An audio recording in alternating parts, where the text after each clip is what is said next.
আসসালামু আলাইকুম। মানুষ বড্ড একা। আর একাকিত্বের এই দুনিয়াটা কতটা যন্ত্রণাদায়ক সেটা একমাত্র প্রবাস নামক যোদ্ধারাই জানে।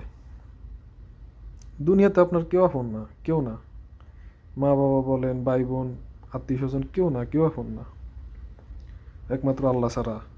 আল্লাহই একমাত্র আপনার আপন। যারা এখন আপনার পিছনে বাহবা দিবে, আপনার সাথে থাকবে, তারা কোনো না কোনো স্বার্থের কারণে আপনার পিছনে দৌড়াবে।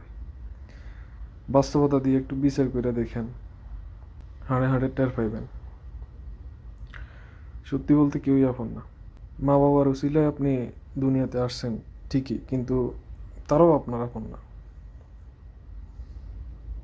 আপনি একান্তই নিজের। আর আল্লাহ ছাড়া সত্যি বলতে দুনিয়াতে কেউই আপন না, কেউই নিজের না।